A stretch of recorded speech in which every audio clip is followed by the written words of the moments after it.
Hey, have you ever wondered how computers generate a video signal? Well, luckily, I need to explore this idea to complete my Building a Computer from Scratch series. As you know, I have been working on my video interface design for a while now, but I think it's about time to officially build this. I would like to say that this was probably one of the most challenging builds I have done. I'm not necessarily new to this anymore, as I've been pretty much fully immersed into this for almost a year now. But when I tell you this was difficult, I really mean it. I started to build this back in October 2025, and over a month or two of rebuilding the circuit multiple times, I decided to sit down and design the circuit in Logic Sim. This video interface does work. However, there are a few visual artifacts such as some extra pixels here and there. For now, it will have to do as I've spent way too long working on this. I do think that higher quality breadboards would have been helpful, especially since I'm working at such high clock speeds. I think it was a little bit of a challenge for these cheaper ones.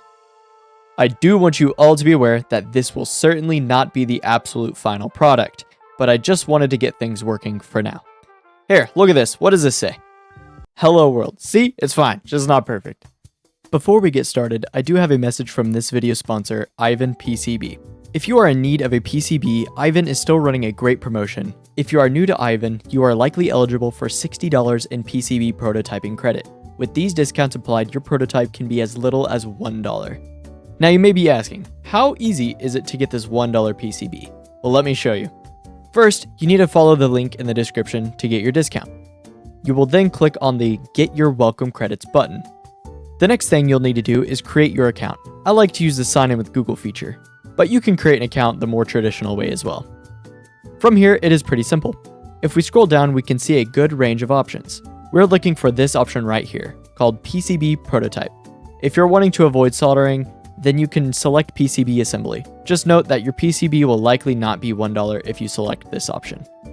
Once you make it to this page, you'll need to put in your PCB details. If you like, you can go ahead and upload your file and Ivan will automatically calculate everything. Although, it is best to look over everything one more time. Once you have that done, make sure your file is uploaded and then you can add it to your cart to check out. It's that easy.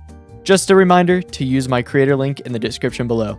Thank you, Ivan, for being the sponsor of this video. Like I said earlier, this video has been in the making for quite some time.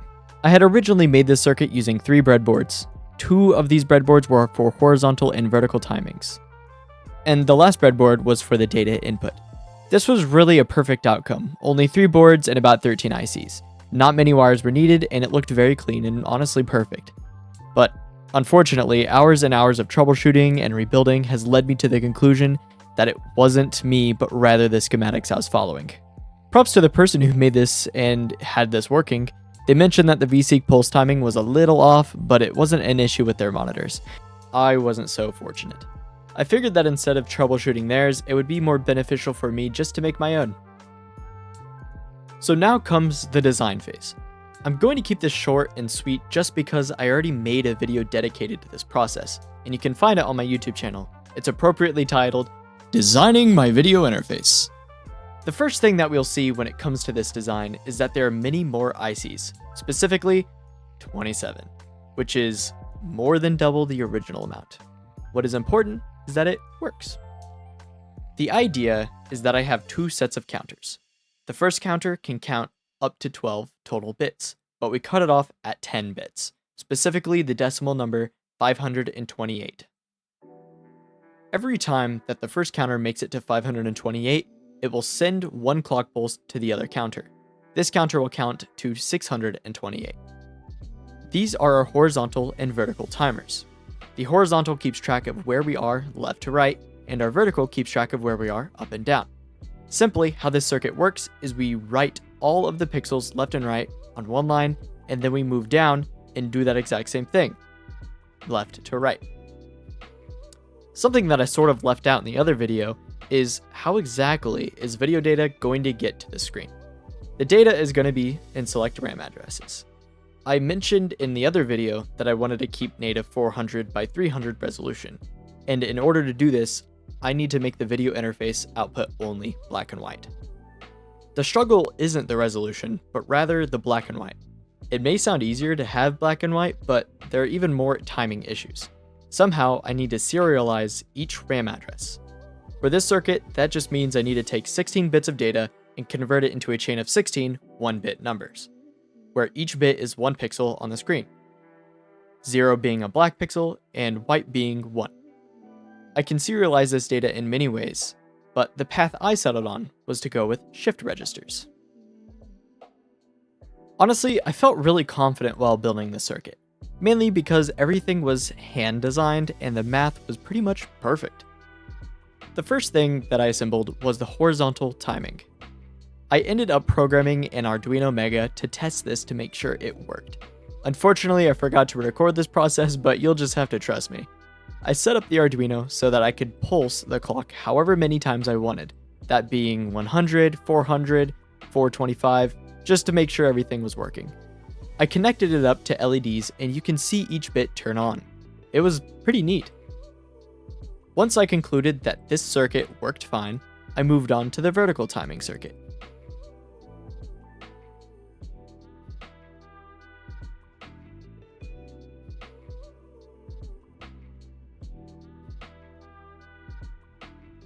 This one went pretty smoothly. Of course, once I was done, I tested it to make sure all of the numbers added up properly. Finally, I connected the two and added the 20 MHz clock. To test if this actually worked, I connected it to the VGA monitor to see if the screen would register a valid signal. And after all of that, it worked.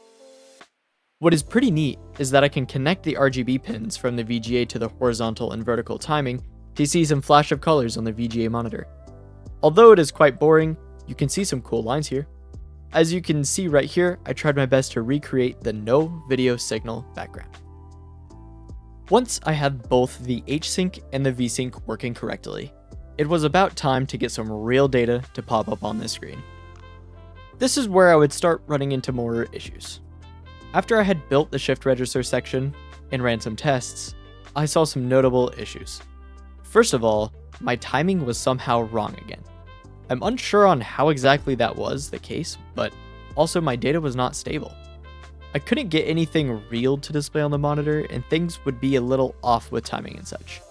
I also noticed that the screen would flicker on and off every few seconds. So, I had a few solutions. First, I figured that certain chips would need to draw a little extra juice, and it could cause some chips to not get enough power for a second. So, I added some capacitors. This solved the problem a little bit. I figured that my little power supply wasn't providing enough current anymore, so I purchased a desktop variable power supply. It is very handy and it actually fixed almost all of my power issues. I haven't been using this for more than a week, but I really like it. I'm not sponsored by this in any way, but if you want this exact one, I'll include a link to purchase this in my description below as it helped me tremendously. Okay, so at this point, I know power is not completely my issue, and I have become impatient, so I decided to use a multiplexer instead of shift registers. Let's say that I kind of regret this now. Things look better visually, but I believe the mux is a little slower, and it may cause more work in the long run. Anyway, I ripped out those pesky shift registers and replaced it with this new mux. Upon testing, I have the same issue, but better?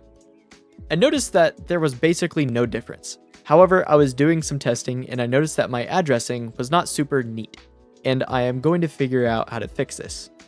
Behold, the new video interface. Okay, so that also doesn't look too pretty. What's happening? I ended up messing with a little bit of timings to the mux, and I've cleaned up the output just a little bit. I also changed the green output to white, and that makes things a little bit more clear. And this is just where we're currently at. I ended up adding more capacitors and connected the power supply into the opposite sides of the circuit, and it really works good. The next goal is to get this working with my CPU, so I think that you should have an idea on what's coming pretty soon. Don't forget to check out the sponsor of this video. With that in mind, I hope you guys enjoyed the video. I will see you all in the next one.